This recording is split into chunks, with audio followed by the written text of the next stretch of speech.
A new workers' compensation case could affect how companies handle injuries in the workplace in the future. Christy recently sat down with attorney Jim Higgins to find out more. Take a look. Attorney Jim Higgins, thank you so much for being with us today. Sure. Now we are talking workers' comp, and there's a particular case that could impact things down the road. Talk to me about that case. Yeah, this is a case that happened, and the Supreme Court came out with it not long ago. A person that was working for a public utility was on the job. He was trying to do, I believe, his hammer and a nail in or a screw, and he was having some difficulty. So he took off his safety gloves to do it, and he got electrocuted. He got some severe burns from electricity. His company denied it. They said that you aren't covered under work comp if you violate a safety policy, and it went up to the Supreme Court, and the Supreme Court agreed. So it was very hard because this person didn't get any of his medical bills paid for. He didn't get help while he was off work, and it was all over an accident, basically. So what could this mean for people who are filing for workers' comp? Well, this is what the big shift is, and for people in the future. Historically, under workers' comp, and I've defended these cases for years and done them for 19 years now, there was really no consideration of fault. It was a realization that people don't want to get hurt.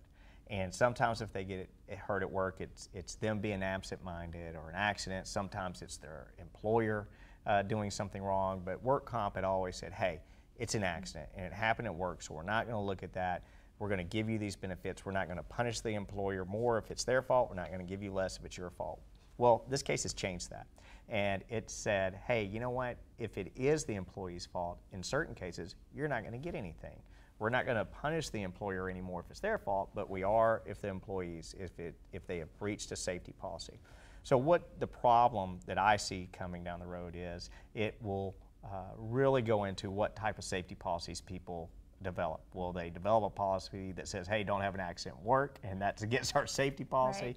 Will they create such stringent rules that if someone gets hurt at work, they're just not going to get benefits? And it's really going to hurt a lot of workers. So what I would suggest, if this does happen, if you're hurt at work and it gets denied, is you really need to contact somebody. You can call our office. It's what we do. We can look at the case. We can, you're going to have to be, after this case, at a point where we talk about what we do discuss, what we don't discuss, getting our evidence together. Did the employer know this was a safety policy that was violated by everybody all the time and they okayed it?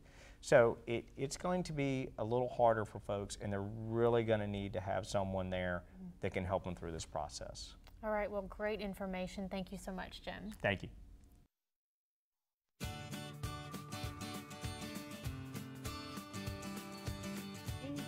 The Higgins Firm is serving Tennessee. Give them a call at 615-353-0930. Again, that's 353-0930. For more info and a link to their website, higginsfirm.com, go to betternashville.com.